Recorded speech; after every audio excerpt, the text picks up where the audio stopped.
Muy bien, volvemos a la clase.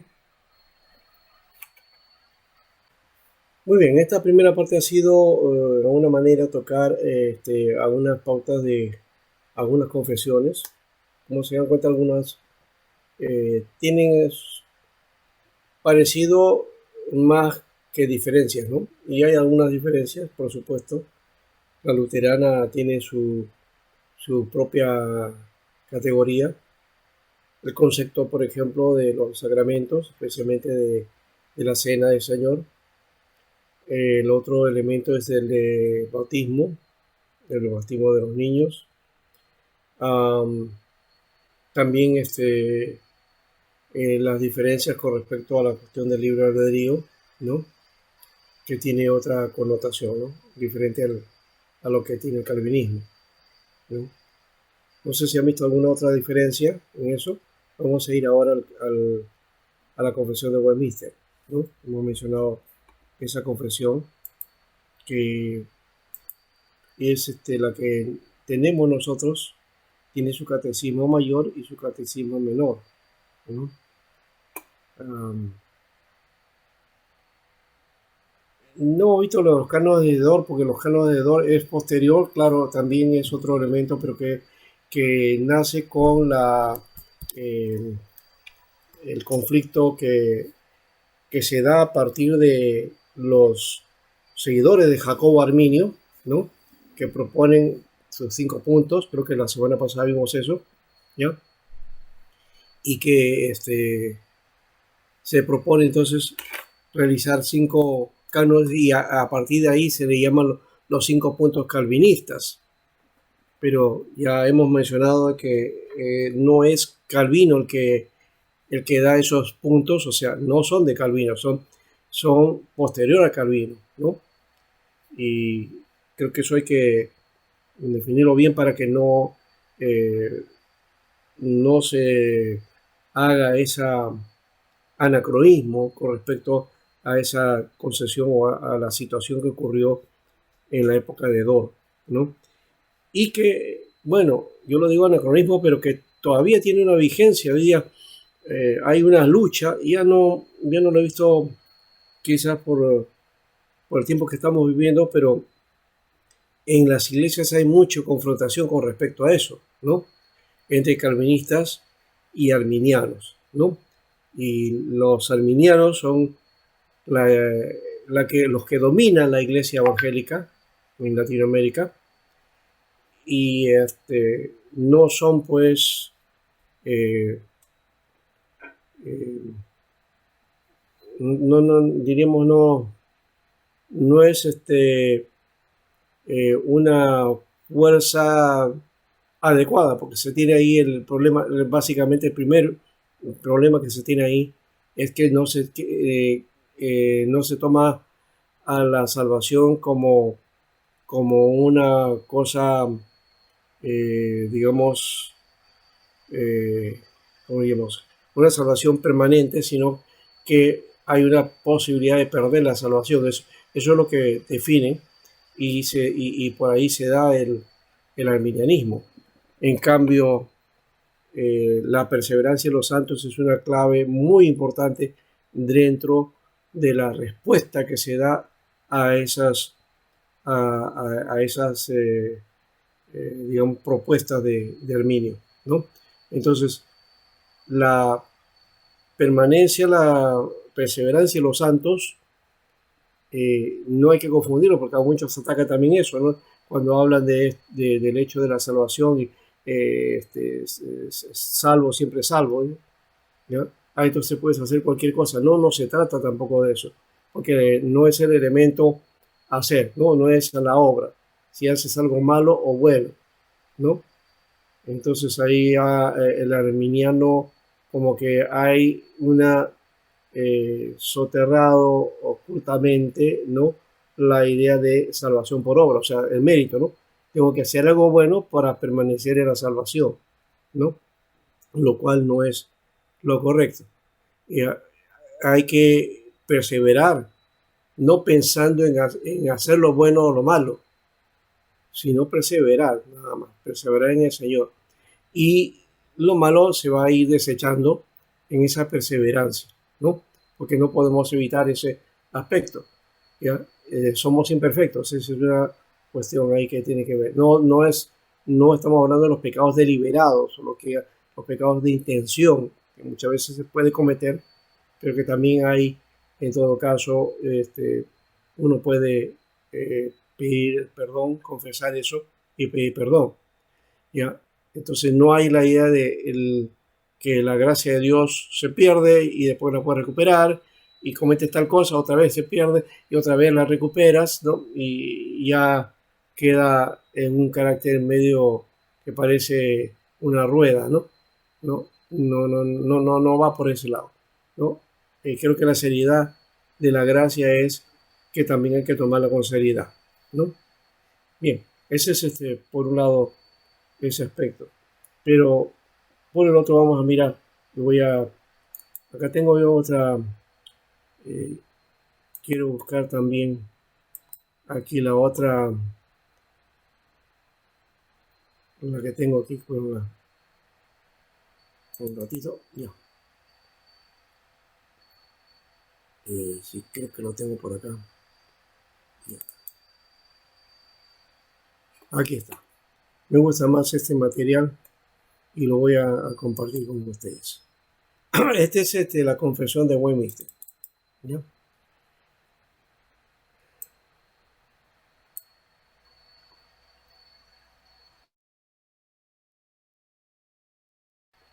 Este es bueno, a ver si se ha ido bien. A ver, un ratito.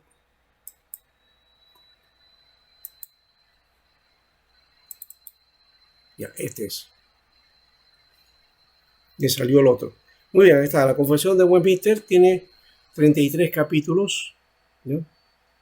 33 capítulos. Algunos por ahí dice que quiso añadir un capítulo más, 34 o 35, pero básicamente son 33, ¿no?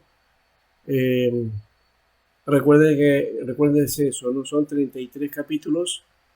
Es la misma edad del Señor Jesucristo, ¿no? El Señor Jesucristo murió a los 33 años. Bueno, los temas que toman, entonces el primero tiene que ver con las Escrituras, con la Biblia. El capítulo 2 tiene que ver con Dios, la teología de Dios. El capítulo 4 habla de los decretos de Dios. El 4 sobre la creación. El 5 sobre la providencia. El 6 habla de la caída del hombre. El 7 del pacto de Dios.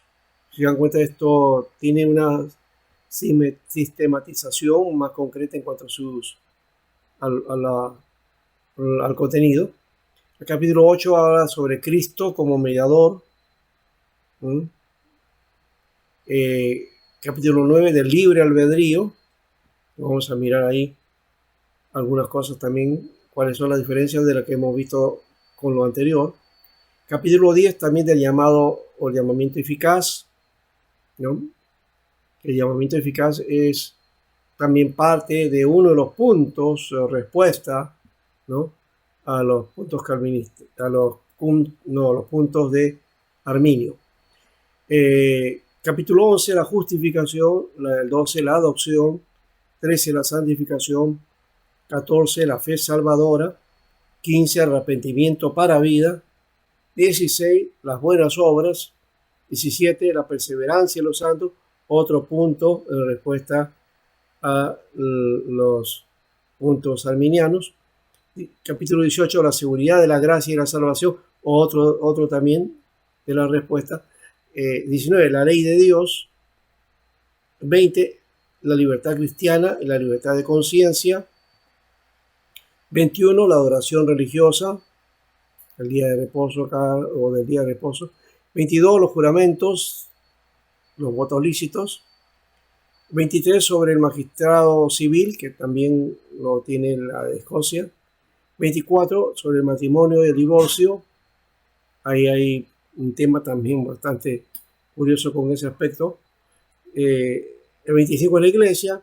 26, la comunión de los santos. 27 los sacramentos, bautismo, Santa Cena, ¿no?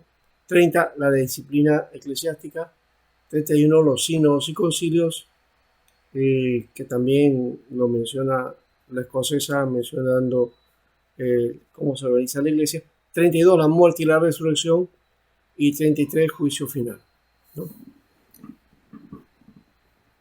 Bien, de esto podemos tocar algunos, no vamos a tocar los 33, no podríamos hacerlo toda esta noche, pero sí algunas pautas del asunto, ¿no? De las escrituras, una característica de todas las conversiones es que hacen la descripción y siempre tienen su base bíblica, ¿no? O sus textos bíblicos no diríamos de refuerzo, sino que son los que avalan o proponen y les dan la confirmación, ¿no? Este es otro detalle que tenemos como característica dentro del mundo protestante y el mundo evangélico muy fuertemente también, que siempre para alguna premisa o una hipótesis siempre te dice, bueno, un texto bíblico para que si está diciéndolo o no, si es bíblico o no, entonces tiene que haber un texto bíblico. No necesariamente un texto bíblico hace bíblico a un pensamiento. Lo que lo hace bíblico es el contenido, el sentido que tiene esa propuesta, ¿ya? Y teniendo base en el pensamiento del mensaje bíblico, del mensaje del Evangelio, del mensaje de la Biblia. Desde ahí es donde debemos tomar el asunto. Así que los textos no son solamente para tomarlos como diríamos, como punto de apoyo nada más, ¿no? O como texto de base, ¿ya? Que muchas veces lo que hace solamente es usarlo solamente como un pretexto, pero que finalmente el texto no dice lo que es la propuesta, ¿no? La propuesta debe estar girada en base a que lo que dice el texto, lo que enseña, lo que propone. Entonces, desde esa perspectiva, hay una propuesta bíblica. Bien, entonces las escrituras menciona, por ejemplo, cuáles son y cuál es el canon, ¿no? Santas escrituras o palabra de Dios, ¿no? Dividida en Antiguo y Nuevo Testamento, y menciona ahí los nombres, ¿no? Están los 39 libros del Antiguo Testamento y en la siguiente está los 27 del Nuevo Testamento, ¿no? No aparecen los libros llamados apócrifos, ¿no? Y más bien en el inciso 3 dice, los libros comúnmente llamados apócrifos, por no ser inspirados divinamente, no forman parte del canon de las Escrituras y por lo tanto no son de autoridad para la Iglesia de Dios, ni debe aceptarse ni usarse, sino de la misma manera que otros escritos humanos, ¿no? En este capítulo, de paso, no habla en la lista que aparece aquí, no dice que esos son los libros canónicos, pero sí da por sentado que esos son los libros que contiene la Biblia. Más bien, cuando habla de los apócrifos, ahí sí dice que no son parte del canon, ¿ya? El 4 habla de la autoridad de las escrituras, ¿no? El 5 habla del testimonio de la iglesia con respecto a las santas escrituras. Luego, también en cuanto al consejo con respecto que hay en la palabra consejo de Dios, ¿no? Y cuáles son las que son necesarias, ¿no? Para la salvación y la fe del hombre, ¿ya? Y que están expuestas en las escrituras. Y estas cosas contenidas en las escrituras, el inciso 7, ¿no? Dice, no todas son iguales, claras, ni se entienden con la misma facilidad, ¿no? Sin embargo, las cosas que necesariamente deben saberse, creerse y guardarse, ¿no? Son para conseguir la salvación, ¿no?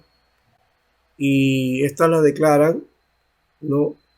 las escrituras, de tal manera que no solo los eruditos, sino también los que no lo son puedan adquirir su conocimiento de una manera suficiente, ¿ya? Eh, y también de una manera ordinaria, o sea, no hay necesidad de hacer un estudio profundo para eso, ¿no?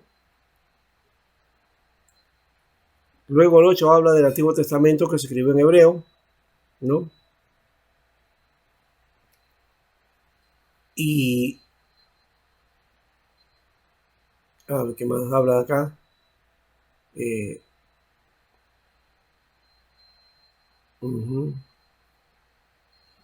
Y también habla de el nuevo que se hizo en el griego, ¿no? Sí, ajá, de eso está hablando. Luego la 9 habla de la regla infalible para interpretar la Biblia.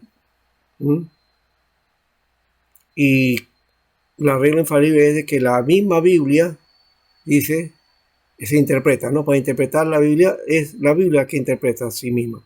Ese es un sentido que básicamente es una regla primigenia de la hermenéutica, dice, ¿no? Que la Biblia se interpreta a sí misma. Luego también nos habla de que el juez supremo puede decidir todas las controversias religiosas y todos los decretos de los concilios, las opiniones de los hombres antiguos, las doctrinas de hombres y de espíritus privados, en cuya sentencia debemos descansar, no en ninguna otra más que en el Espíritu Santo que habla en las Escrituras, ¿no?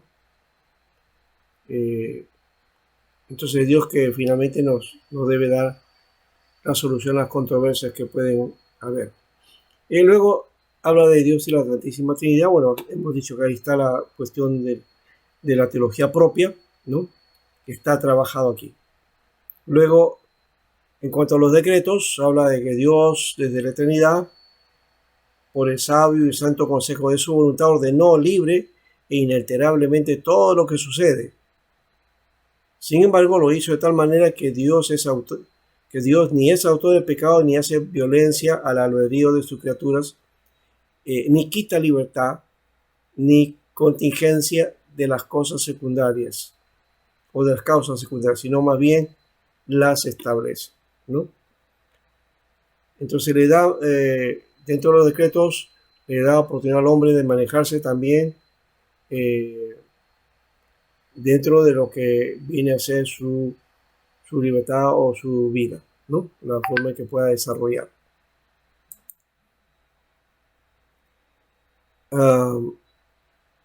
También dice que nada le decretó por la previa, por lo que preveía como futuro o como cosa que sucediera en circunstancias dadas. Dios sabe todo lo que pueda suceder en toda clase de supuestas condiciones, ¿ya? Pero sin embargo nada decretó porque lo proveía como futuro, no, sino que se dan de acuerdo a las circunstancias. Dice, por el decreto de Dios, la manifestación de su propia gloria, algunos hombres y mujeres son predestinados a vida eterna y otros predestinados a muerte eterna. Aquí está esta concepción de la predestinación, ¿no? Y esta es una de las causas por las cuales se le, digamos, se hace debate, ¿no? Contra los calvinistas, ¿no? ¿Por qué? Porque habla de que algunos se salvan y otros se pierden, ¿no? Son algunos predestinados para vida eterna y otros, ¿no?, ordenados para muerte. De paso, no es predestinación a la vida eterna y predestinación para la muerte, no. La predestinación es para la vida. Siempre la predestinación es para la vida. Eso creo que hay que aclararlo bien. La predestinación es para vida. O sea, el plan de Dios es que el hombre, que ha puesto la salvación para el hombre, para que el hombre viva, ¿ya? Pero otros son preordenados a muerte eterna, dice. ¿Y qué hay la diferencia entre predestinación y preordenados? Es que Dios no está destinando a unos al infierno o a la muerte eterna, no, sino que por su condición ya están preordenándose hacia un destino fatal, ¿no? Entonces, Dios no les plantea esa propuesta. Dios y lo dice el Antiguo Testamento, que Dios no quiere que se pierda el impío, sino que proceda al arrepentimiento. Ese es el sentido de la predestinación para vida eterna. No existe entonces predestinación para muerte eterna, o para el infierno, o para condenación, ¿ya? Dios no ha predestinado para condenación, ¿ya? Ha preordenado para condenación por la concesión de esas vidas de los seres que ya no tienen otra forma, no hay otro paso para ellos, no se puede hacer más nada, ¿no? Estos hombres y mujeres así predestinados y preordenados están designados particular e inalterablemente, y su número es tan cierto y definido que ni se puede aumentar ni disminuir. Está hablando ya de esto dentro de la presencia de Dios, ¿no?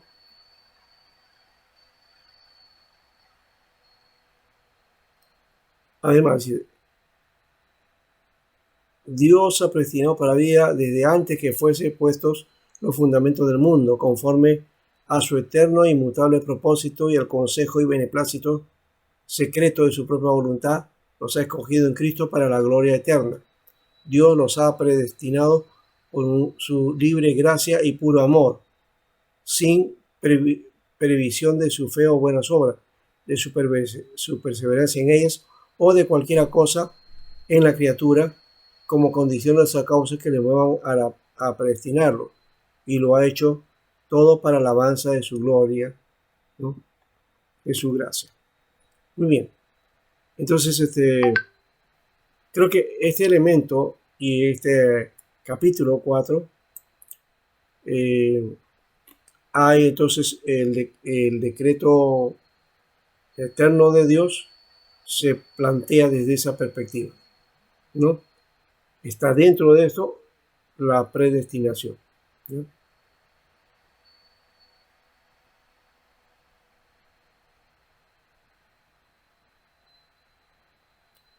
Ve lo que también menciona, que así como ha sido designado Dios a los elegidos para la gloria, de la misma manera, por el propósito libre y eterno de su voluntad, ha preordenado también los medios para ello. Por tanto, los que son elegidos, habiendo creído en Adán, son redimidos por Cristo. Está aclarando ese aspecto también. Muy bien, creo que es bueno repasar este aspecto porque aquí nos da la base para dar respuesta con respecto a nuestra posición con respecto a la predestinación, ¿no? Bien, luego habla de la creación, habla de la providencia, ¿no? Ya continúa todavía aquí en esta parte final sobre los decretos de Dios y afirma este aspecto de la predestinación. También está aquí la providencia de Dios, que es diferente. La providencia es cuando Dios, que sostiene todas las cosas, ¿no? Dispone, gobierna a todas las criaturas, desde la más grande hasta la más pequeña, ¿no? Y conforme a su presencia infalible, ¿no? Y al libre e inmutable consejo de su propia voluntad, hace esta obra para el avance de la gloria de su sabiduría, poder, justicia, bondad y misericordia. Entonces Dios está dispuesto, es providente y la providencia es el actuar de Dios ya, ¿no? No es lo mismo que proveer. Dios es proveedor, pero es providente, que Él entonces está en las situaciones de cada uno de nosotros. Y su presencia también está ahí. Dice, aunque con respecto a la presencia y decreto de Dios, quien es la primera, todas las cosas serán inmutables infaliblemente. Sin embargo, por la misma providencia las ha ordenado de tal manera que sucederán conforme a la naturaleza de las causas secundarias, sean necesarias, libre o contingentemente. O sea, en cuanto a las accionar en la vida, eso es lo que está queriendo decir, ¿no? Las cosas que van ocurriendo en la vida.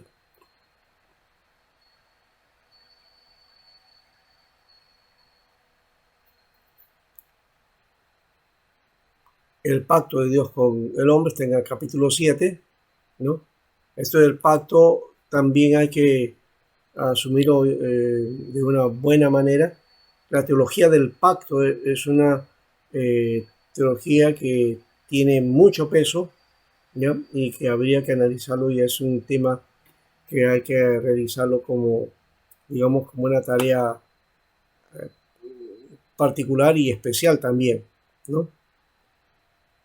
Pero está basado en este primer pacto, dice, hecho en el hombre fue el pacto de obras, en que se prometía a la vida a Adán y en este a su posteridad, bajo condición de una obediencia personal perfecta, ¿no?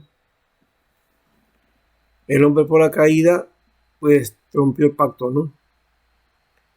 Y, entonces, por eso Dios hace un segundo pacto llamado el pacto de gracia, en el cual Dios ofrece libremente a los pecadores vida y salvación por Cristo, exigiéndoles la fe en Él, ¿no? De este pacto de gracia se propone con frecuencia en las Escrituras con el nombre de un testamento o con referencia a la muerte de Jesucristo, el testador, y la herencia eterna con todas las cosas que estas pertenecen y están ligadas en ese pacto, ¿no? Hebreos 9, 15, 17 y 7, 22. ¿No?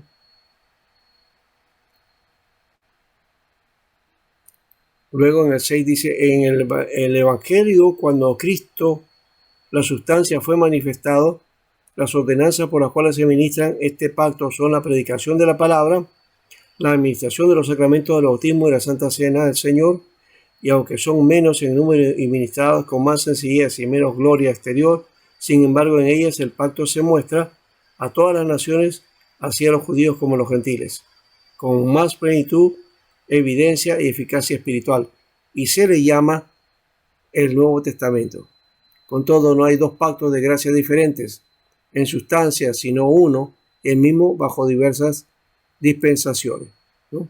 Que aquí también hay que aclarar, cuando habla Westminster sobre las dispensaciones, no está hablando de la concepción de dispensacional o de las teorías dispensacionales que han asumido la mayoría de iglesias evangélicas, ¿no? Esa concepción dispensacional es posterior a la Convención de Westminster, así que cuando habla de dispensación está hablando desde la perspectiva bíblica, que es una dispensación. La dispensación está hablando de la administración de Dios, ¿no? De la forma de administrar Dios su gracia, la forma en que Dios dispone, ¿no?, su intervención para con el hombre, ¿no?, y para salvar al hombre. Entonces, desde esa perspectiva está hablando, no desde el corte de las dispensaciones que hablan de que Dios les da una etapa al hombre y luego el hombre falla y Dios trata de curarlo y pone otra nueva posibilidad y siempre termina con el hombre fallando y otra vez Dios restaurando, y así pasan 6, 7 dispensaciones. Eso no es lo que la Biblia enseña, ¿no? La Biblia enseña más bien que estos pactos, ¿no?, empiezan de una manera y van desarrollando hasta llegar al cúlmex, al final del pacto que establece en Cristo. Todos los demás llevan hacia eso, ¿no? Y de esa manera está también el obrar de Dios, la administración de Dios, cómo Dios va haciendo estas tareas. Entonces, quiero decir que no hay un tiempo de ley ni hay un tiempo de gracia, ¿no? No existe la dispensación de la ley, no existe la dispensación de la gracia. Existe simplemente el obrar de Dios, y la ley y la gracia están siempre y están mostrándose una a otra, ¿no? Y afirmándose, porque son parte, una es parte de la otra, ¿no? es el hecho de la justicia y el amor, ¿no? O la gracia, ¿ya? Habla de la Biblia también de esta manera, que Dios es compasivo, ¿ya? Y lleno de misericordia, ¿no? Un Dios justo, pero lleno de misericordia a la vez también, ¿no? Lleno de gracia. Gracia y misericordia son también los elementos de ese pacto de Dios, ¿no? Y como resultante de eso está el Cristo mediador, ¿no? Habla de Cristo como mediador. Aquí ya no está hablando de una... sí, hay algunos aspectos cristológicos, dice también, su naturaleza humana unida hacia la divina, ungido y santificado por el Espíritu Santo, ¿ya? Esta es una cristología en todo caso, ¿no? También habla de el oficio que tuvo Jesús, ¿no?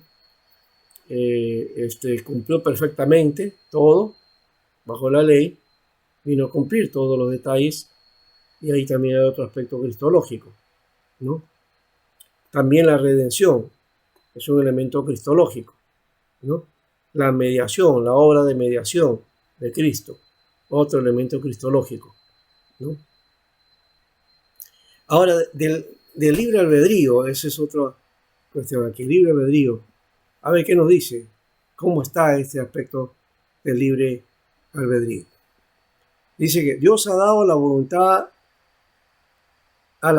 del hombre con aquella libertad natural, que no es forzada ni determinada hacia el bien o hacia el mal, por ninguna necesidad absoluta de la naturaleza, ¿no? Dios entonces le ha dado al hombre lo adoptado, ¿no? Ha dotado a la voluntad del hombre, ¿no? De una libertad naturales. O sea, somos libres de alguna manera, ¿no? Hay libertad para decidir. Pero el hombre, dice, en su estado de inocencia, tenía libertad y poder para querer y hacer lo que es bueno y agradable a Dios. Sin embargo, era mutable y podía caer de dicho estado. Y de hecho, ¿qué pasó? Ahora, el hombre, por su caída a un estado de pecado, ha perdido absolutamente toda capacidad para querer algún bien espiritual que acompañe a la salvación. Por tanto, como hombre natural que está enteramente opuesto a ese bien, muerto al pecado, no puede por su propia fuerza convertirse a sí mismo o prepararse para la conversión. Ahí está el concepto de que el calvinismo no cree en el libre albedrío. O sea, que el hombre no tiene la libertad por su naturaleza caída, no tiene la fuerza para convertirse a sí mismo, para tomar la decisión para convertirse, ¿ya? Así que cuando Dios convierte a un pecador y le traslada al estado de gracia, le libra de su estado de servidumbre natural bajo el pecado y por sola gracia lo capacita para querer y obrar libremente lo que es espiritualmente bueno. Entonces, su libre albedrío para hacer el bien recién comienza a funcionar a partir del obrar de Dios. A pesar de eso, dice, sin embargo, por razón de su corrupción que aún queda, el converso no solo ni perfectamente quiere lo que es bueno, sino también quiere lo que es malo. Entonces no tenemos propiamente naturaleza que dé al libre albedrío para escoger lo bueno y lo malo, ¿no? La naturaleza pecaminosa nos tiende al mal. Es el obrar de Dios en Cristo que nos lleva al bien y nos da la oportunidad para actuar en esa libertad en Cristo. La libertad en Cristo nos da esa libertad de libre albedrío para hacer el bien, ¿no? Así que la voluntad del hombre es hecha perfecta e inmutablemente libre para hacer todo lo que es bueno únicamente en el estado de gloria. Entonces ahí está hablando ya de otro elemento. Ese estado de gloria es estado en Cristo, pero que finalmente nos lleva hacia un estado final de gloria, de glorificación final con Cristo, ¿no? Bueno, entonces esto cambia a lo que era la confesión esta luterana que estábamos mencionando, ¿no? Con respecto al hecho de la libertad del bien y el mal, ¿no? Aquí está el llamamiento eficaz también, que Dios predestina para vida y a aquellos que solamente le agradan en su tiempo señalado y aceptado llamar eficazmente por su palabra y espíritu fuera del estado de pecado y muerte en que están por naturaleza a la gracia y salvación por Jesucristo, ¿no? Ese es el sentido del llamamiento eficaz. Y ahí habla más sobre esto, sobre los detalles que está en este llamamiento, ¿ya? Dice que este llamamiento eficaz es solamente de la libre y especial gracia de Dios y de ninguna otra cosa prevista en el hombre, ¿no? Así que en esto dice, es enteramente pasivo hasta que siendo vivificado y renovado por el Espíritu, es capacitado ¿para qué? Para responder a este llamamiento y para recibir la gracia ofrecida y transmitida en Cristo. Este pensamiento es calvinista netamente y es en esencia, ¿no?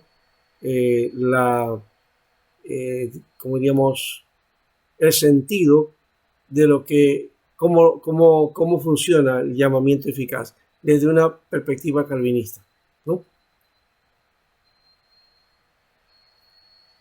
Por otro lado, también dice que los niños elegidos que mueren en la infancia son regenerados y salvados por Cristo por medio del Espíritu, y quien obra cuando, donde y como quiere. En la misma condición están todas las personas elegidas que sean incapaces de ser llamadas externamente por el misterio de la palabra, ¿no?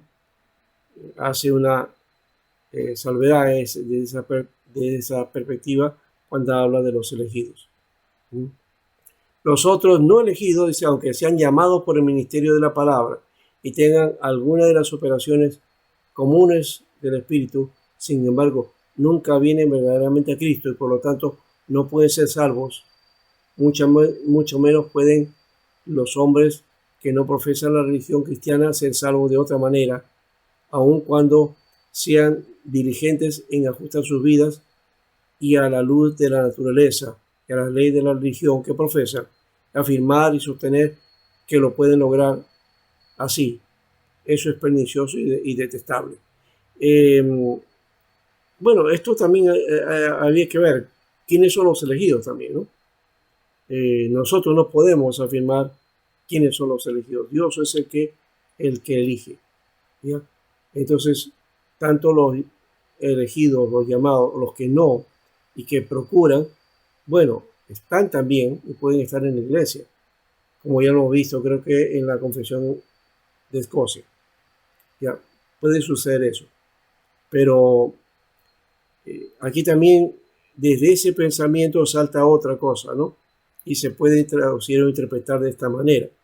Que bueno, entonces, si tú eres elegido, entonces puedes hacer cualquier cosa, no hay pecado y no escuchar la palabra no importa, pero finalmente te va a salvar, que es lo que dice acá más o menos, ¿no? Dice que los otros no elegidos, dice, ya, aunque sean llamados por el misterio de la palabra y vengan algunos de las operaciones comunes, ¿ya? Sin embargo, nunca vienen verdaderamente a Cristo, por lo tanto no pueden ser salvos, ¿no? Entonces, la clave es venir a Cristo, en todo caso, ¿ya? Pero,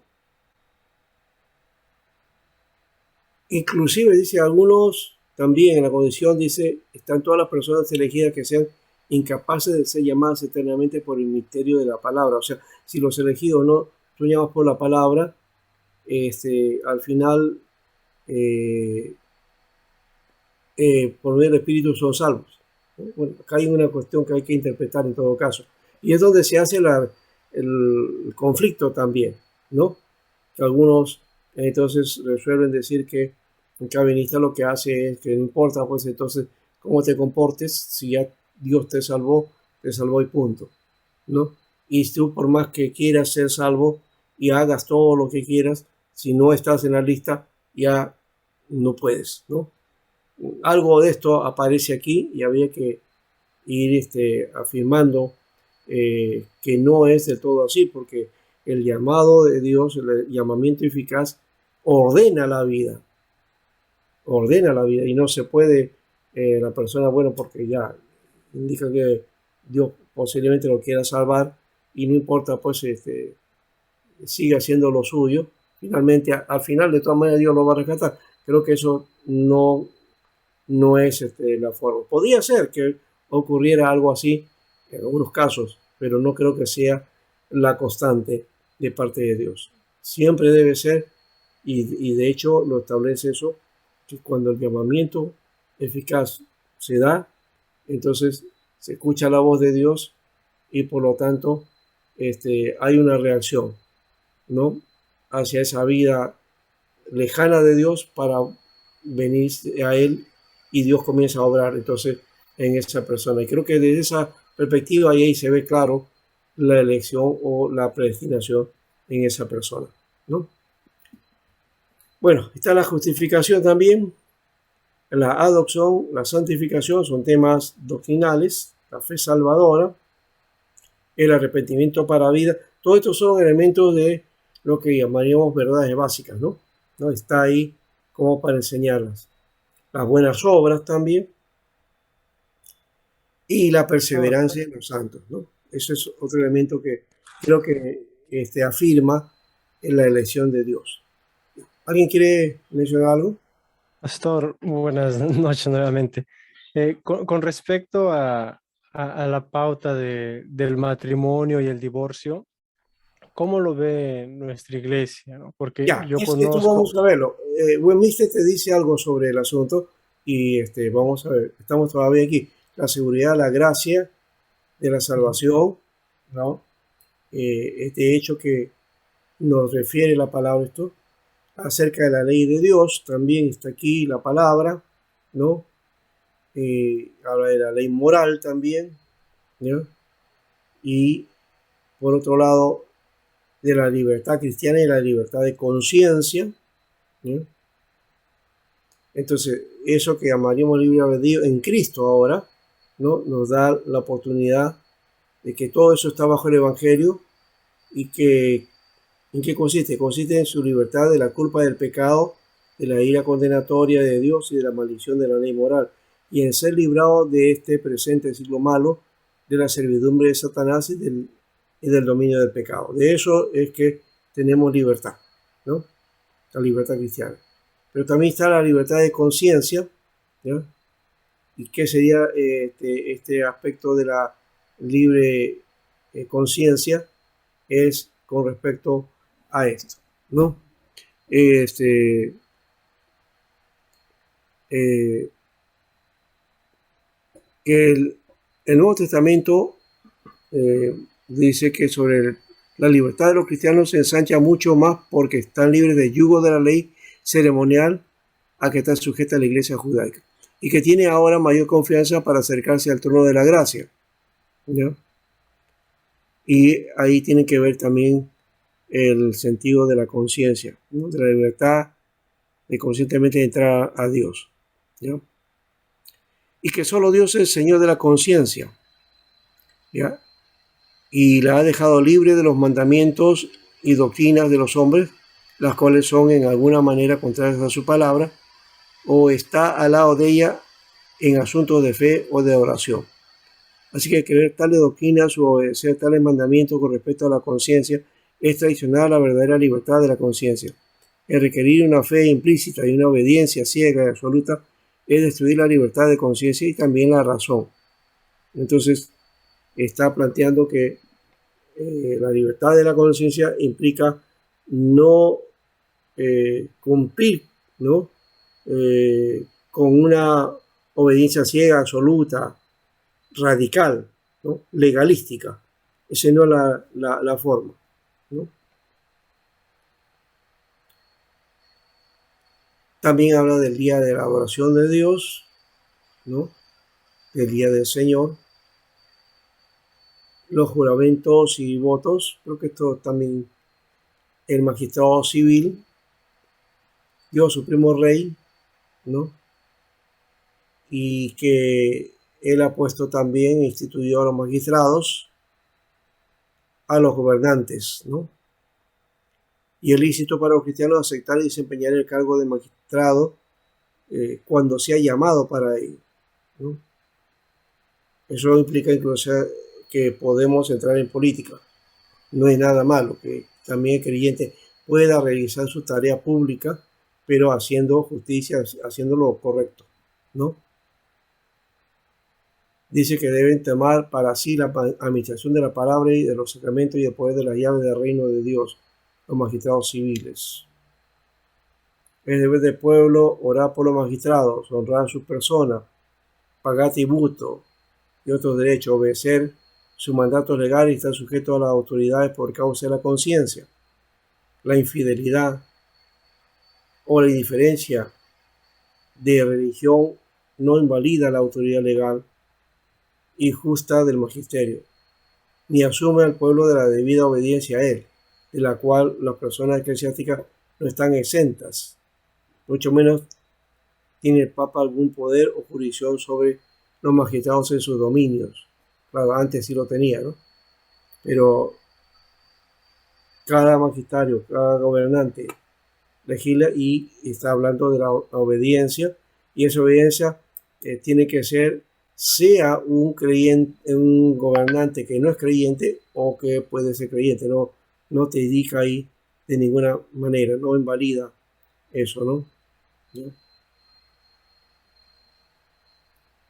Y aquí está, en el capítulo 4 está, cópienlo esto, el capítulo 24 está el matrimonio y el divorcio. A ver, ¿qué habla acerca de esto? ¿Es lícito el divorcio? Bueno, aquí en Westminster nos da una pauta con respecto a esto. Primero nos dice que el matrimonio ha de ser entre un hombre y una mujer. No es lícito para ningún hombre tener más de una esposa, ni para ninguna mujer tener más de un marido al mismo tiempo, ¿no? Entonces, ya nos clarifica y especifica el matrimonio. Claro, esto es de 1630 más o menos, ¿no? ¿Ya? No cabe aquí la idea de lo que está dándose hoy día sobre las uniones matrimoniales del mismo sexo, ¿no? No encajaría dentro de Westminster, porque habla de matrimonio entre un hombre y una mujer. El matrimonio no puede ser de otra forma tampoco, ¿no?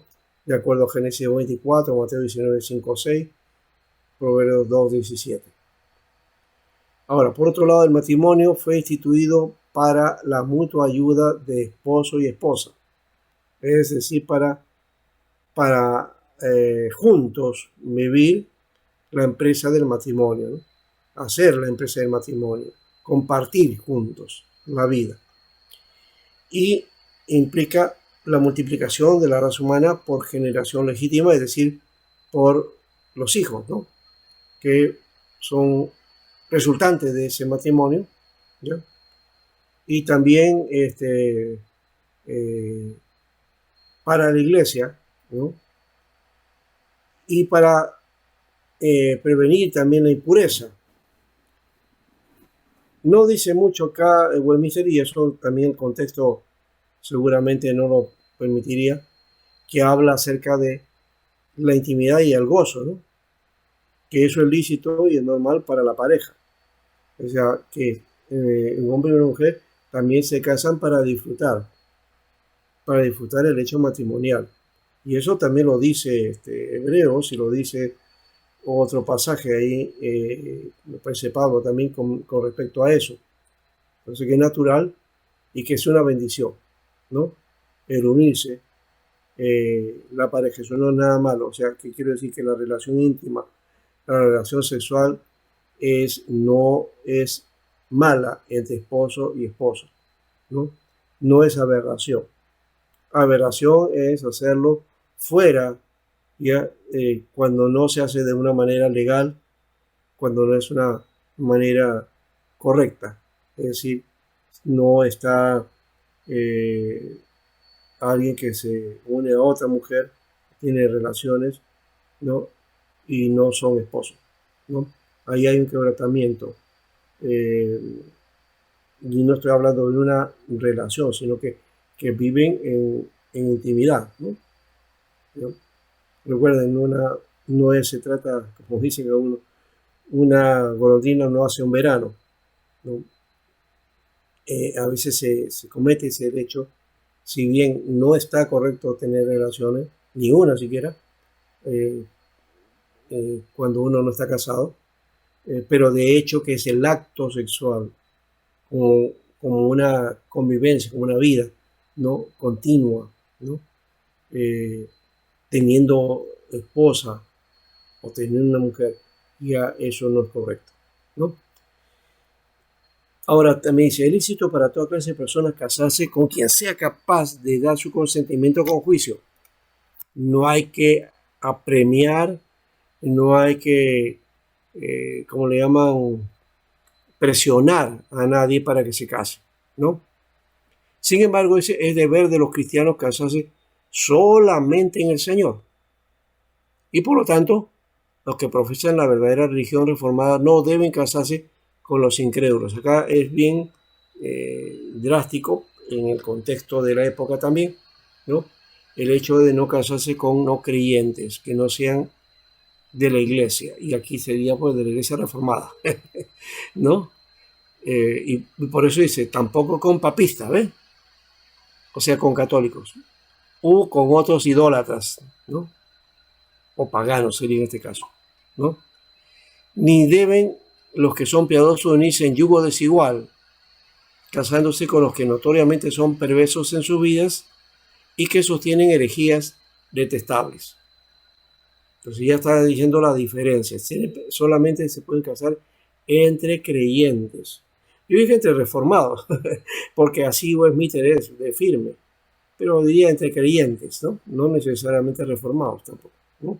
Porque hay iglesias que son reformadas y hay iglesias que no son reformadas, ¿no? Son evangélicas, pero son creyentes, ¿no? Pero aquí la idea de el concepto que da aquí Westminster es que solo entre reformados, ¿no?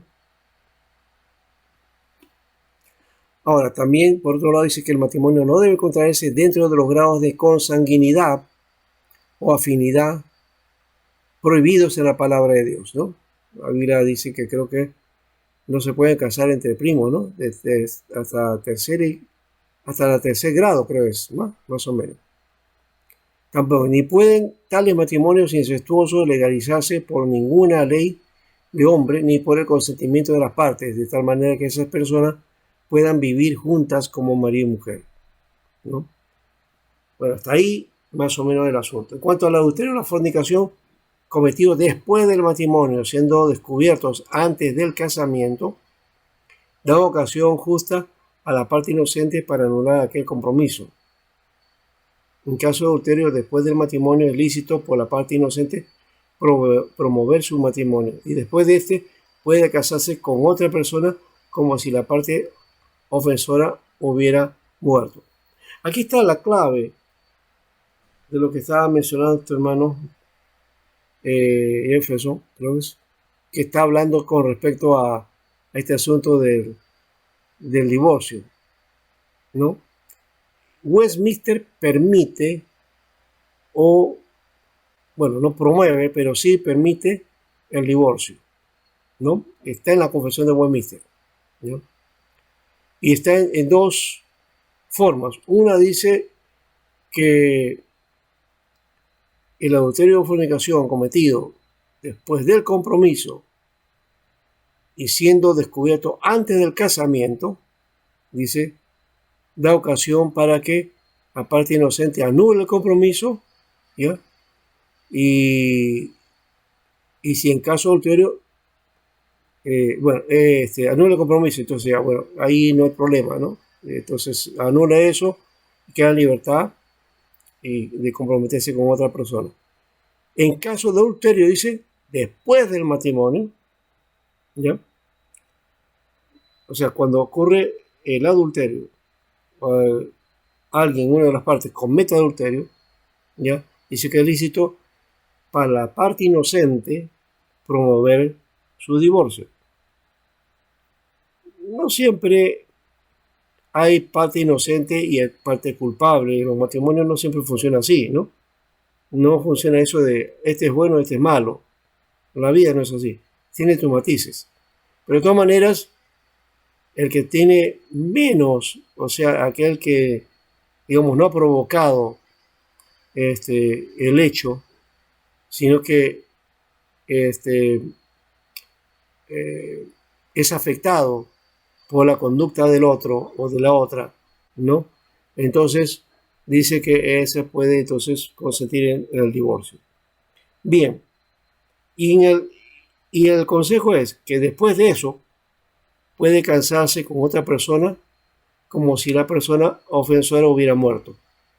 O sea, aquel que cometió el pecado, ¿no? Es como si estuviera muerto. Por lo tanto, se puede casar de nuevo.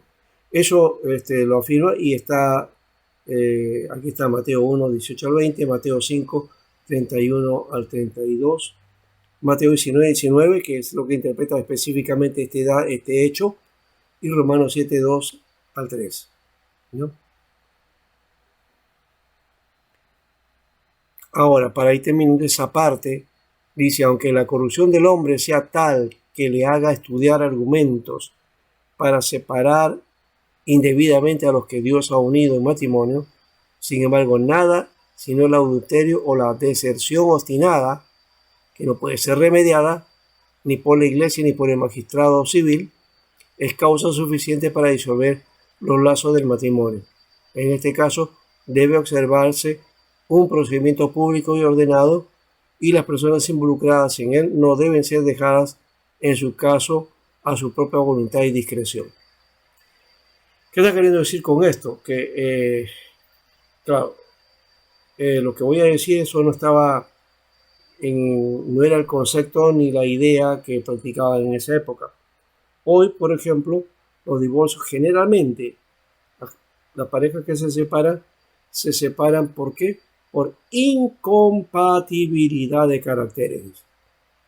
O sea que no afinan en su carácter, no, uno y otro, ¿no? Y han asumido ese argumento, ¿no? De la incompatibilidad, ¿no? Ahora, esa incompatibilidad de caracteres no está en la palabra, no está en las normas, ahora está permitido en las leyes humanas, pero no es el sentido original. Porque una pareja, de hecho, tiene incompatibilidad de carácter. Cualquier pareja, todo matrimonio, porque el hombre y la mujer son diferentes. No hay seres humanos del mismo carácter. No hay seres humanos que tengan un carácter semejante o compatible de tal manera que nunca puedan discutir, ni pelear, ni tener algún debate, ni tener algún conflicto. Eso no es correcto, no es verdad. Es lo ideal, pero no existe eso. Es decir, no existe la pareja ideal. Entonces, hablar de incompatibilidad simplemente es un pretexto legal, ¿no? Lo que está queriendo decir es que no se aguantan más, no se pueden llevar. Y por ahí puede haber alguna situación que realmente sí amerite eso, porque, por ejemplo, la violencia, el maltrato, la violación, ¿no? El maltrato psicológico, sí pueden ser causales de divorcio, ¿no? Porque es como si fuera adulterio también eso, ¿no? La fidelidad implica buen trato, un acercamiento adecuado, aceptar las diferencias, ¿no? Tratar de convivir en medio de cosas que no nos gustan, ¿no? Y de saber ordenar y madurar en ese aspecto. Yo creo que ahí, en una pareja que entiende todos estos elementos, pues nunca va a haber una deserción y nunca va a haber pensado un adulterio o una infidelidad, ¿no? Generalmente, y voy a tratar que se me entienda este aspecto, generalmente la idea del adulterio está en el deseo del varón, porque la mujer también, ¿no? O sea, porque ya se prendió el foquito, ¿no? Del deseo o de que quiero disfrutar. Inconscientemente sale eso y por ahí aparece justo una persona que pueda disfrutar. Bueno, eso creo que no se da así tan fácilmente. Se da eso cuando hay un descuido dentro de la pareja, cuando no se está cumpliendo adecuadamente con este soporte de entendernos con las diferencias. ¿Mm? Hay una cosa que quizás me salga de esta tarea, pero en Génesis nos habla ahí en el 2, capítulo 2, versículo 18, dice, no es bueno que el hombre esté solo, le haré ayuda. Y la palabra idónea aparece en nuestra Biblia. Pero la traducción que hace la Reina Valera de ese pasaje no es lo correcto. No existe la ayuda idónea. No es la mujer ayuda idónea del varón. Es un concepto que hoy día abona a la concepción machista que hay dentro de Latinoamérica, ¿no? El hombre queriendo ser mayor y él es el que tiene dominio de todo. No. La idea en la Biblia es otra. La Biblia dice, le haré ayuda, ¿no? Ayuda complementaria. Ayuda diferente a él. Se puede traducir así, o si no también, le haré ayuda, ¿ya?, contraria a él. ¿Ya? O también, le haré ayuda frente a él, cara a cara a él. Eso ya cambia la figura. Yo estoy hablando de la palabra ayuda, que es eser, y la otra palabra, ayuda adecuada, que sería mejor que complemento, ¿ya? Ayuda adecuada es kenegdo. Y eser, que es la palabra ayuda, generalmente siempre aparece, y en los salmos y en otras partes, aparece como aquello que necesita el hombre para vivir, para apoyarse, para tener seguridad. Y desde esa perspectiva aparece la palabra ese para Dios. ¿Ah? Tú eres mi ayudador, dice un salmo. Dios es mi ayudador, en Él confiaré. Él es mi ayudador, Él es mi eser. Y curiosamente en Génesis, antes que los salmos, en Génesis, Dios dice que la ayuda para el hombre es la mujer. Y eso cambia todo, nos revoluciona toda nos choca a nosotros, bueno, los varones, ¿no? El hombre necesita ayuda, por lo tanto Dios le hace una mujer.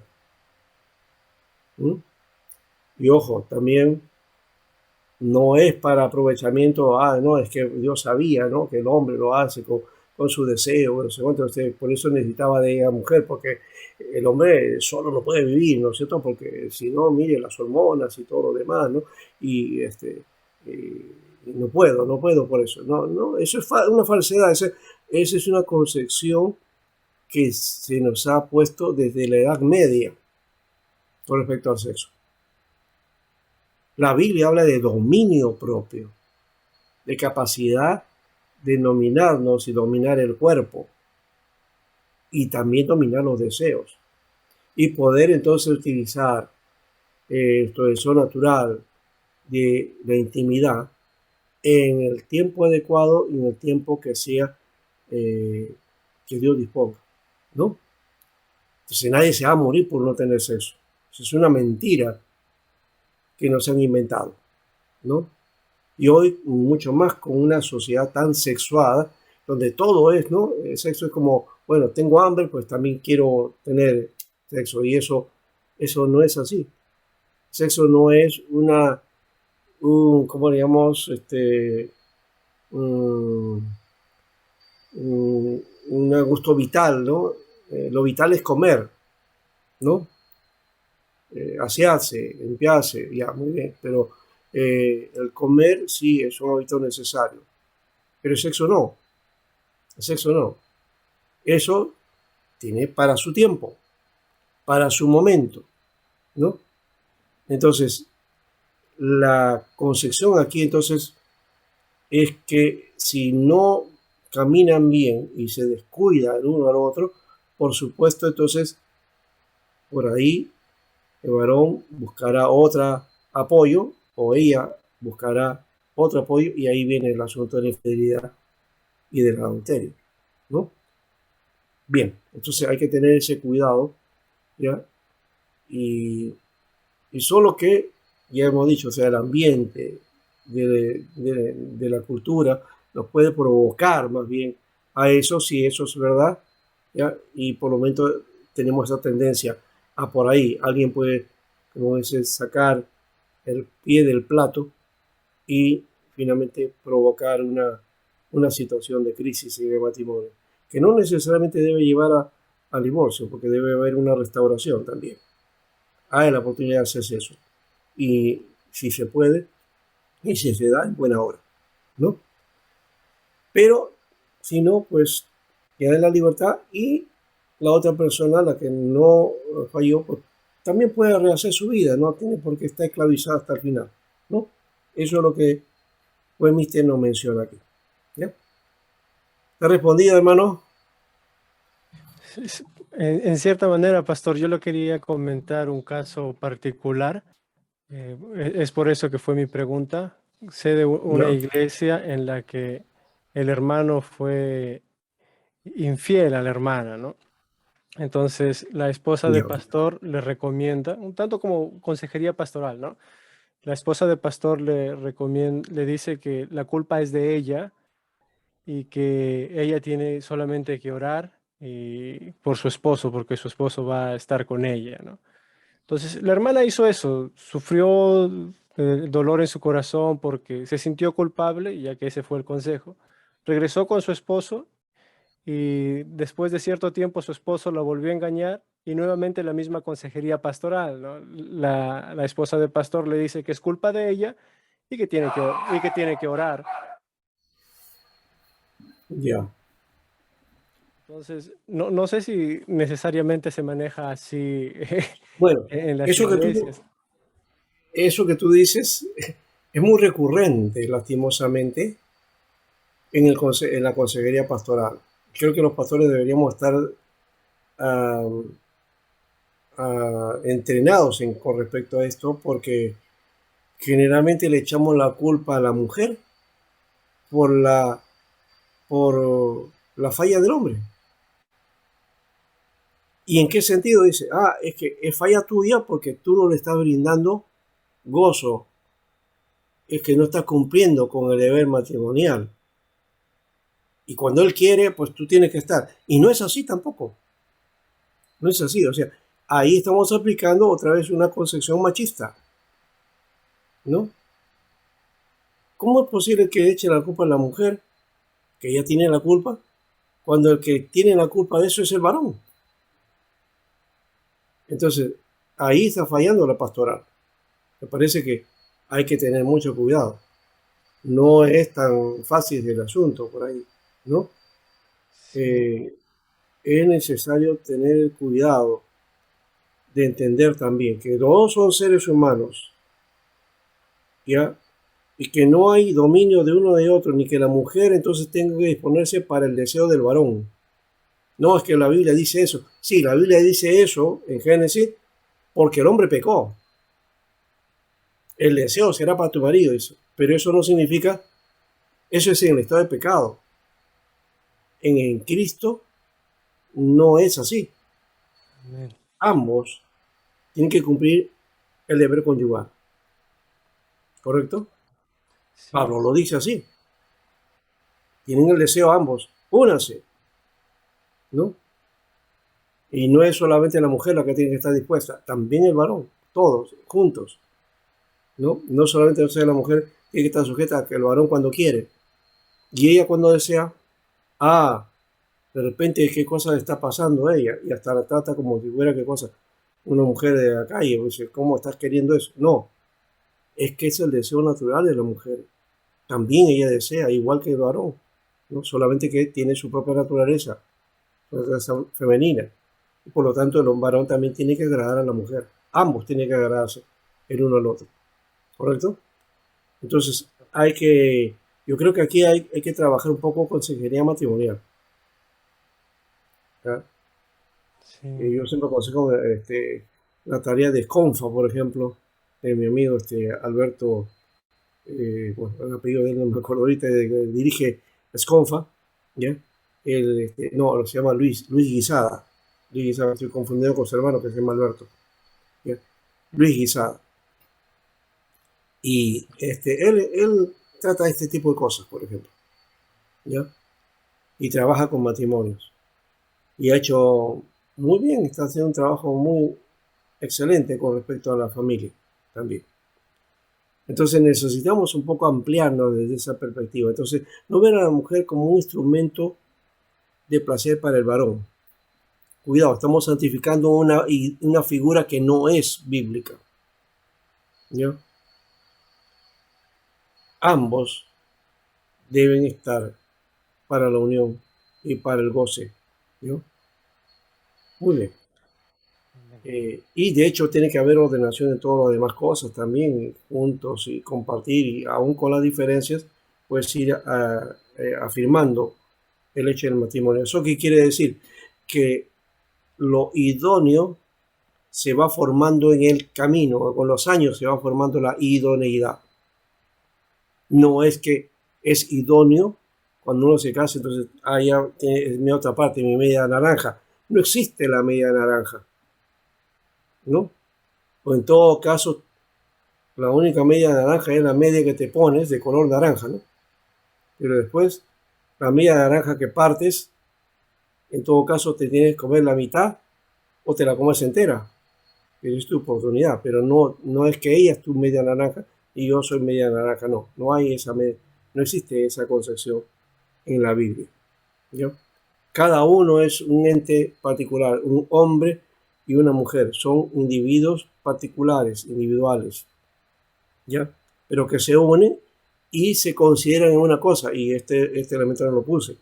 En Génesis 2:24 dice, por tanto el hombre dejará a su padre y su madre y se unirá a su mujer y serán una sola carne. Pero antes que dice, esta es hueso de mis huesos y carne de mi carne. Esta será llamada mujer porque del varón salió. El texto de la Reina Valera dice varona, ¿no? No me gusta esa traducción, porque varona hoy día, la definición de varona en el diccionario es de mujer ahombrada, machona. Muy Entonces no diferente. le digamos a nuestras hermanas varonas, porque no existe, está diciendo machona, ¿no? Lo que quiere ahí la Reina Valera es traducir, ya, el concepto que hay en el texto hebreo, donde la palabra mujer y la palabra hombre, ya, están en el concepto de que tienen la misma raíz, vienen de la misma raíz. Ish, varón, Isha, mujer.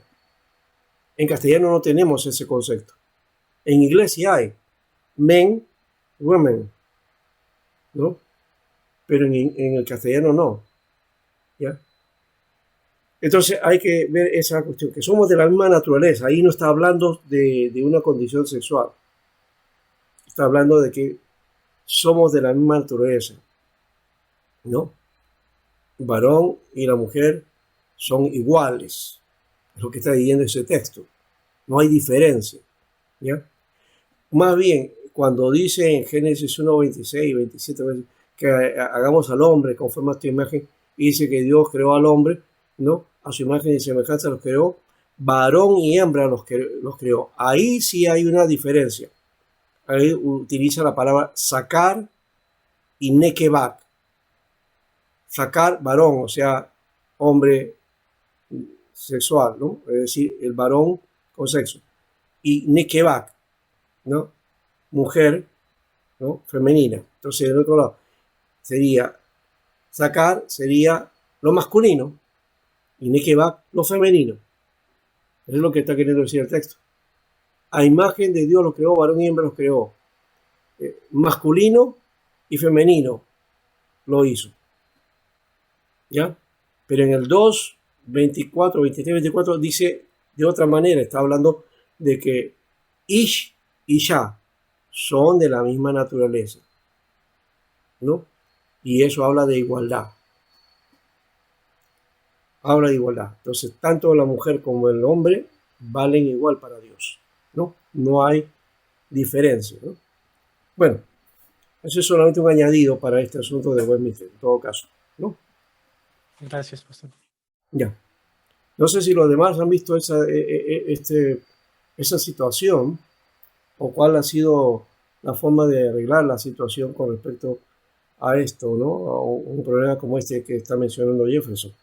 Pero nos vamos a encontrar con esto, con estas situaciones, y no siempre estamos preparados para trabajar bien o sacar bien una consejería o una tarea como esta de resolver un problema que puede llevar, por un lado, a una reconciliación o, por otro lado, a una separación total, ¿no?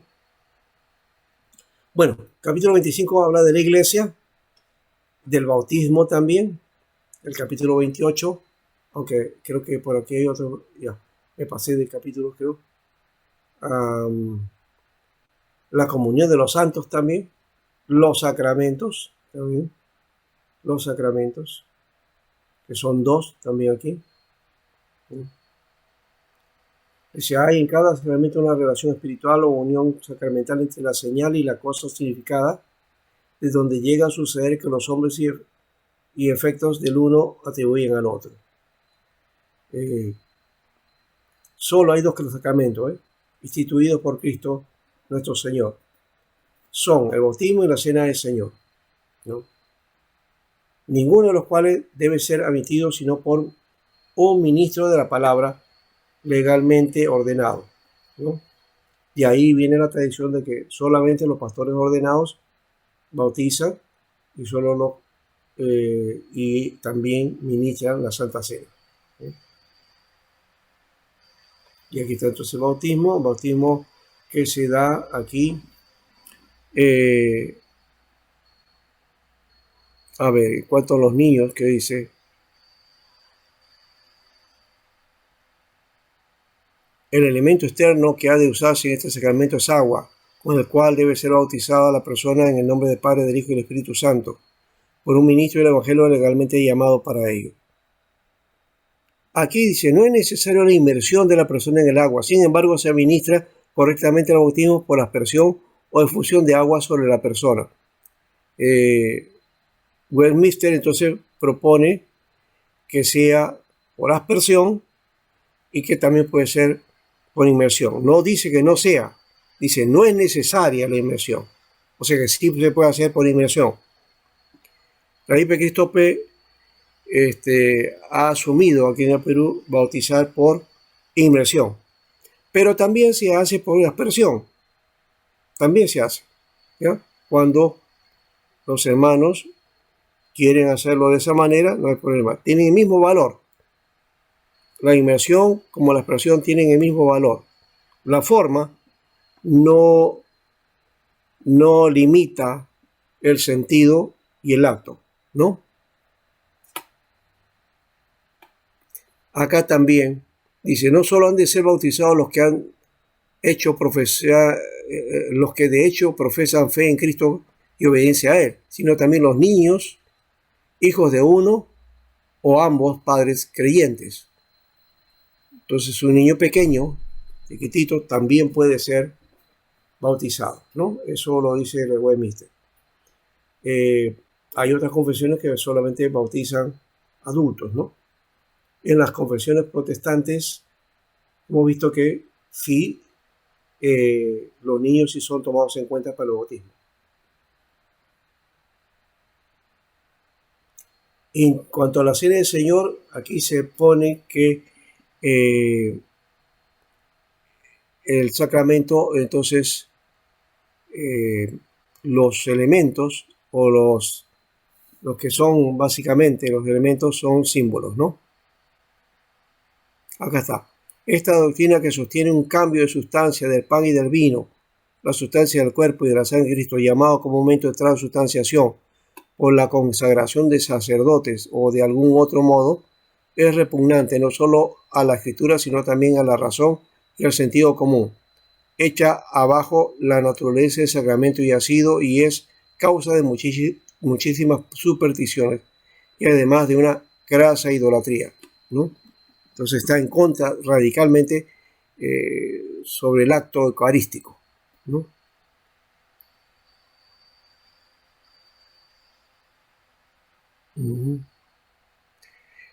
Y aquí en el 5 es la clave, dice: los elementos exteriores de este sacramento, debidamente apartados para los usos ordenados por Cristo, tienen la relación con el crucificado, que verdadera, aunque solo sacramentalmente, se llama algunas veces por el nombre de las cosas que representan, a saber, el cuerpo y la sangre de Cristo, son representación. Dice. El concepto que tenemos más bien es de que son símbolos, ¿no? Pero representación, que es lo mismo, ¿no? No obstante, en sustancia y en naturaleza, ellos todavía son verdaderas y solamente pan y vino, como eran antes. O sea, no se transforman, ¿no?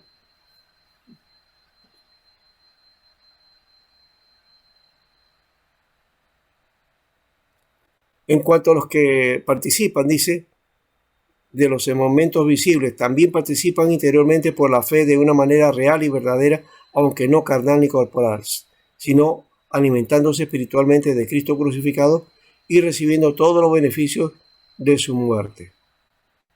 Ya. Luego la disciplina eclesiástica. Cristo como cabeza de la iglesia y designa a los oficiales. ¿Ya? Estos oficiales han sido entregados las llaves del reino, ¿sí? Y son los que pueden retener y remitir pecados. Ya. La disciplina entonces eclesiástica es necesaria para ganar y hacer volver a los hermanos que ofenden, para disuadir a otros de cometer ofensas semejantes. La disciplina no es castigo, de paso, ¿eh? No es castigo, sino es reordenar, ¿no? Restaurar.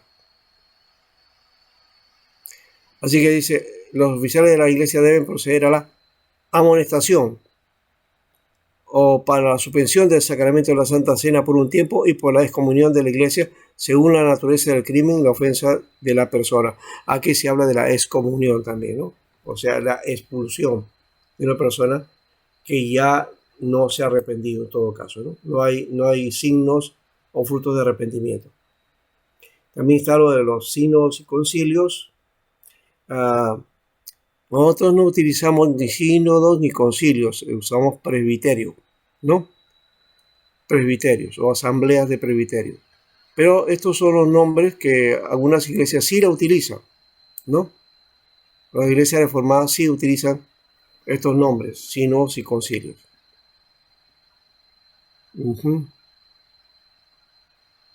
Muy bien. Ahí se ordena entonces la forma de conducir la iglesia. Y terminando ya del estado del hombre después de la muerte y de la resurrección, entonces habla ya de la vida final, al final de la vida, ¿no? Los cuerpos de los hombres después de la muerte vuelven al polvo y ven la corrupción. Pero sus almas ni mueren ni duermen, teniendo una subsistencia inmortal. Vuelven inmediatamente a Dios que las dio. Bueno, aquí alma se está hablando de la persona en todo caso, pero cuando dice que va a Dios que lo dio, sería la vida más bien, porque cuando la vida dice que Dios, dice que el espíritu que dio vuelve a Dios, está hablando de la vida, eso es en Eclesiastés, ¿no? Ahora, las almas de los justos, siendo entonces hechas perfectas en santidad, son recibidas en los más altos cielos, donde contemplan la faz de Dios en luz y gloria, esperando la completa redención de su cuerpo. Las almas de los malvados son arrojadas al infierno, y donde permanecen atormentadas y envueltas en densa tiniebla, en espera del juicio del gran día. Fuera de estos dos lugares, para las almas separadas de los cuerpos, la Escritura no reconoce ningún otro.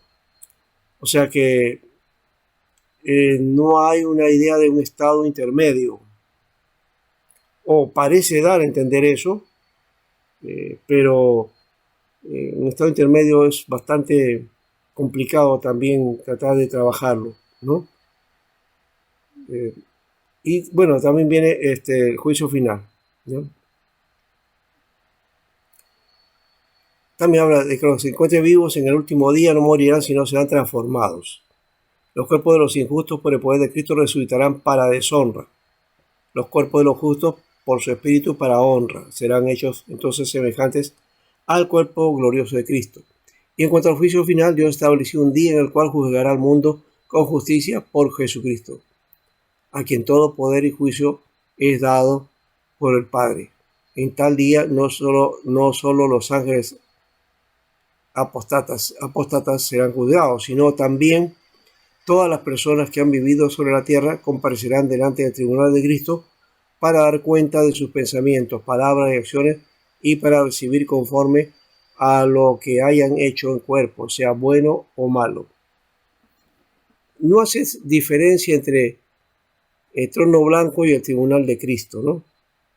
Como se hace en algunas iglesias. O sea que el tribunal de Cristo es para recompensa de hacer lo bueno y lo malo. Y el otro es para simplemente condenación. No existe eso, simplemente es un juicio final. El propósito de Dios al establecer este día es la manifestación de la gloria y de su misericordia en la salvación eterna de los elegidos y la de su justicia en la condenación de los reprobados, que son malvados y desobedientes. Para entonces los justos entrarán a la vida eterna y recibirán la plenitud de gozo y refrigerio que vendrá de la presencia del Señor. Pero los malvados que no conocen a Dios ni obedecen el Evangelio de Jesucristo serán arrojados al tormento eterno y castigados con perdición perpetua, lejos de la presencia del Señor y de la gloria de su poder.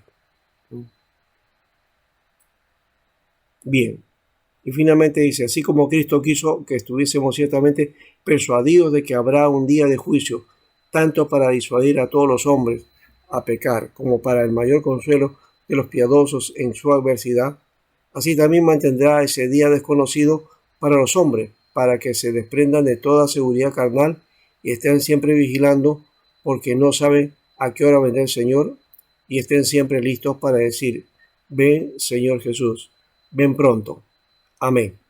Bien, así termina entonces la confesión de Westminster, haciendo una petición, que venga el Señor, ¿no? El Señor pronto viene, ¿no? No dice mucho sobre esta venida del Señor, pero ya el hecho del juicio nos aplica su venida, ¿no? Por lo tanto, ven Señor Jesús, es pertinente, ¿no? Es el anuncio del Apocalipsis, así termina la Biblia, y así también termina la confesión de Westminster, ¿no? Bueno, ahí están todos los textos, eso está en Apocalipsis 22:20, ¿no? Está mencionado aquí. Y cada detalle que hemos explicado está también sustentado con los versículos respectivos.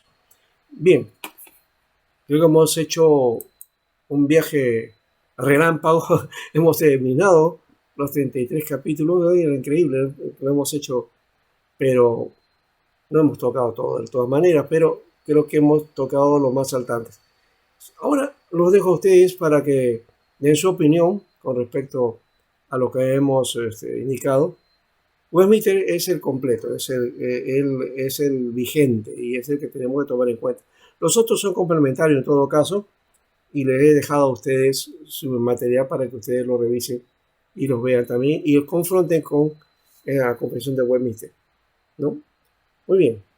¿Alguien quiere dar la palabra?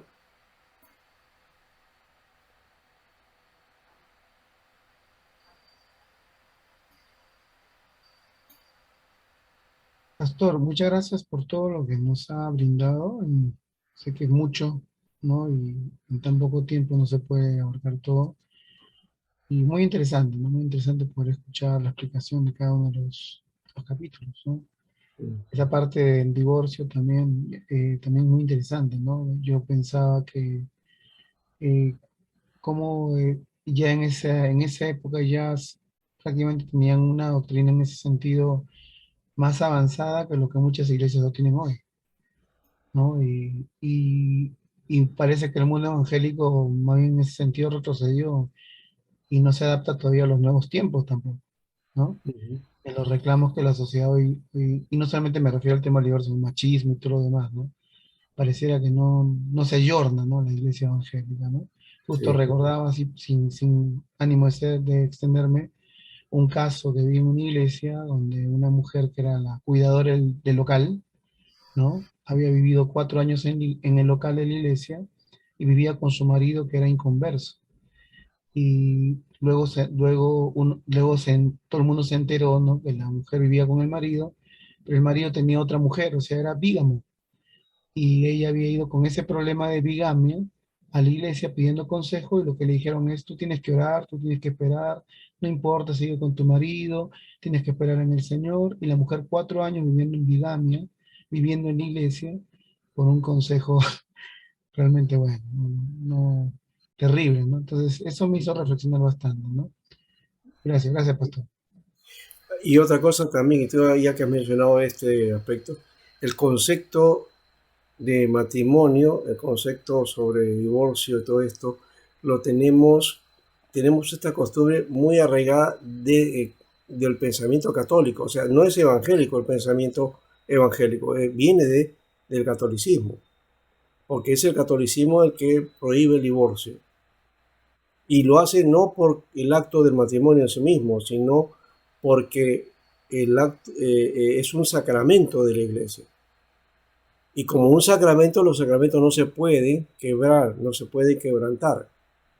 ¿Correcto? Pastor, usted sabe que soy músico, yo he tocado un montón de matrimonios evangélicos. Le diría que el 99% de matrimonios evangélicos mencionan el matrimonio como un sacramento. Y no es El- sacramento. y no es Y sacramento. no es El sacramento, no. 99% lo mencionan el pastor, el que dirige la ceremonia, y todo, el Wow. sacramento, el matrimonio. Sí, yo me sorprendo y cuántas veces se ha corregido, se le explica y luego siguen en lo mismo. No, El no es sacramento. sacramento, porque ese es un concepto católico. Lo que es la ceremonia matrimonial. Es una ceremonia y es la bendición matrimonial. Dios bendice el matrimonio. ¿Ya? Ni siquiera, de paso, en el mundo judío, el matrimonio es un sacramento, porque no existe tampoco ese concepto en el mundo judío. ¿Ya? No, ahora creo que es un rabino, pero antes era el padre de la familia, el padre del clan, y la familia, las que daban fe de ese matrimonio. No era en el registro civil, no era en una sinagoga, era entonces en el clan de la familia, en la tribu donde se unía y entonces daban la unión, ¿no? Y bueno, la Biblia habla de la noche que están juntos y todo lo demás, ¿no? ¿No? Esa tradición de la Biblia, ¿ya? Ahora por cuestiones legales, ahora pues hay un registro civil y otras cosas, y bueno, por ahí se da, ¿no? Y también ahora hay la participación del rabino, pero en la Iglesia Católica es la única que hace ese aspecto de tomarlo como sacramento, es decir, como inviolable, inviolable, ¿ya? Excepto que por excepción el Papa te da, que sí hay excepciones, y eso lo da el Papa. El Papa él, hizo excepción a varios, aquí en el Perú se dio a muchas parejas eh, que apelaron al Papa y le dieron la excepción para darle carta de divorcio. Pero después no, la iglesia no permite. O sea, para ellos eso es para siempre hasta que la persona viva, ¿no? Entonces creo que ese no es el concepto bíblico ni es el concepto evangélico, ¿no? Y ahí creo que terminamos con ese aspecto. Pero había que cambiar nuestra figura y entrar a una visión mucho más bíblica en todo caso, ¿no? Bien, ¿qué le parece, Arturo?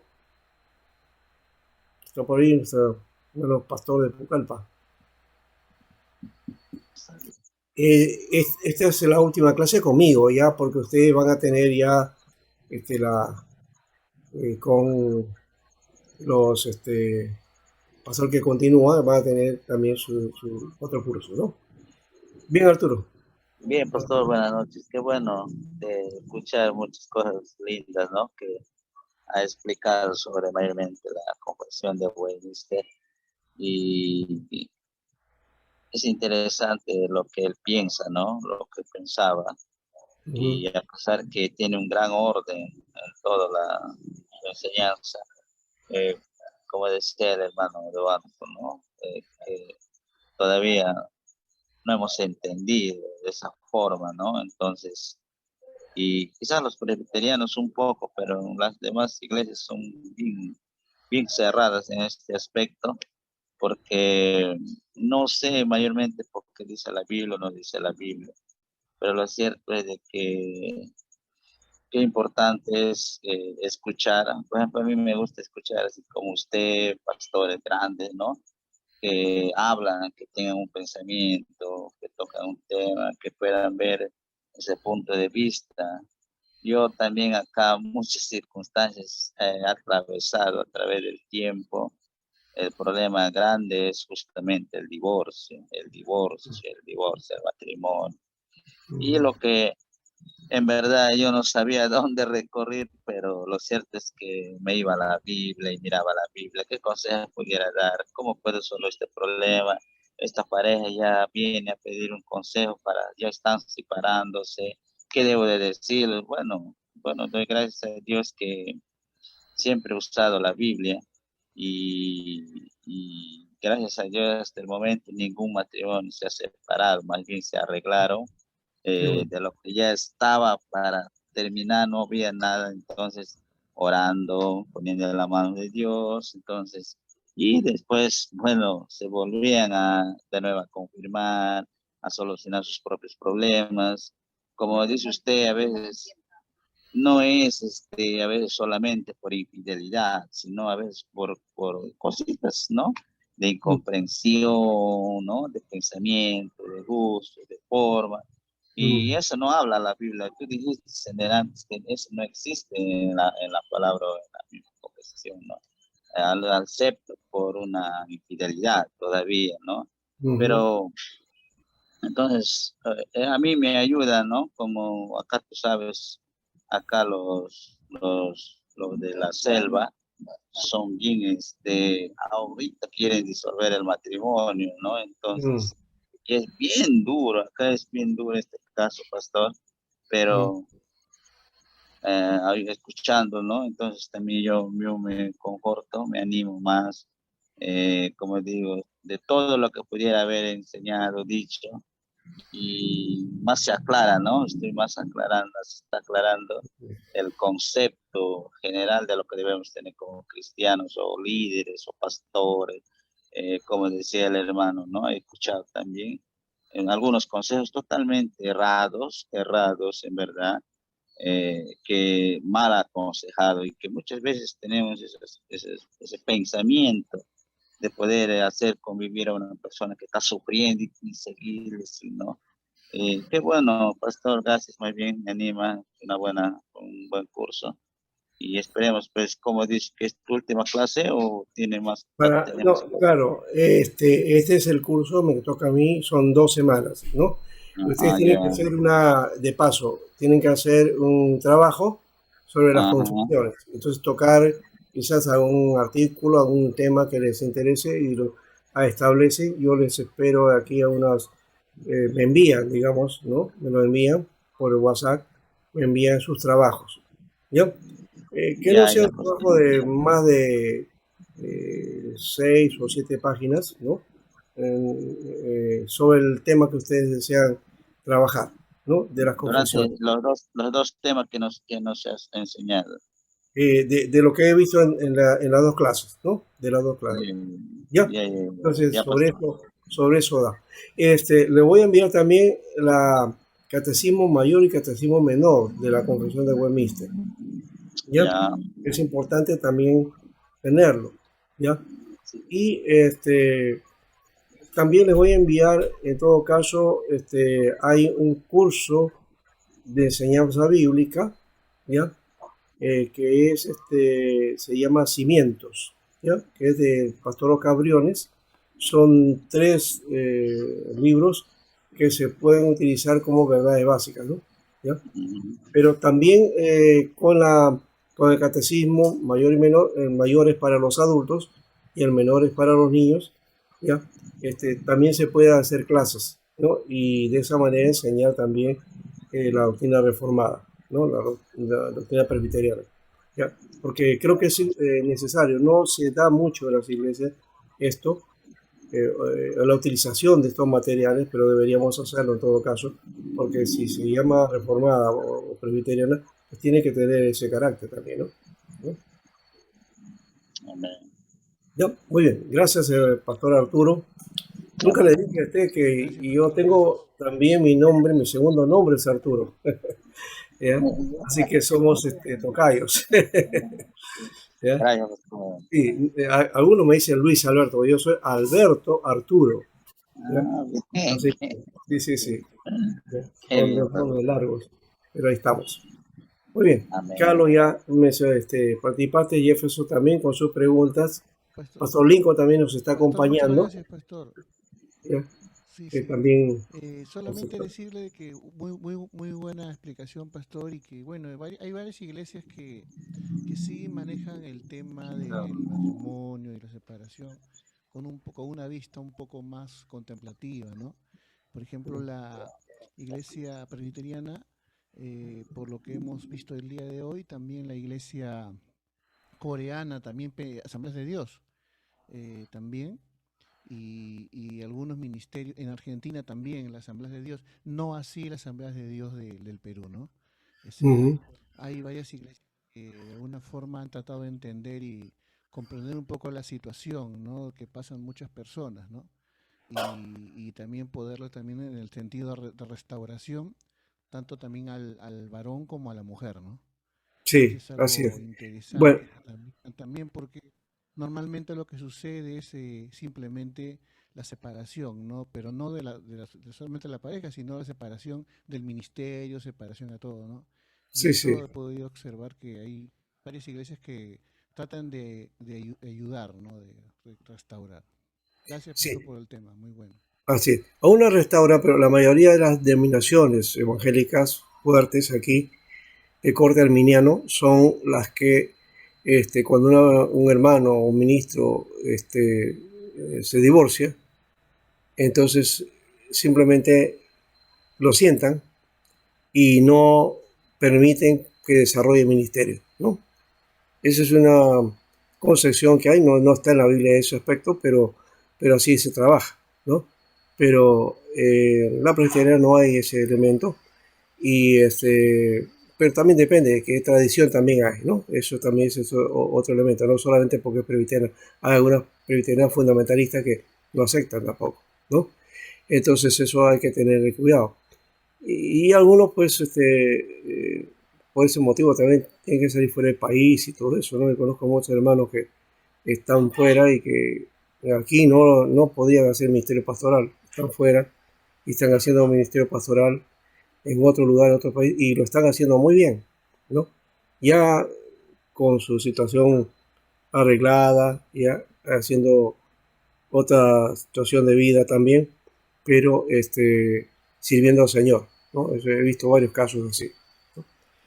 En fin, por eso depende ya de la denominación, y ahí sí creo que tenemos que tomar en cuenta que estamos en una denominación y hay que hacer lo que establece la denominación, tampoco podemos quebrantar eso, ¿no?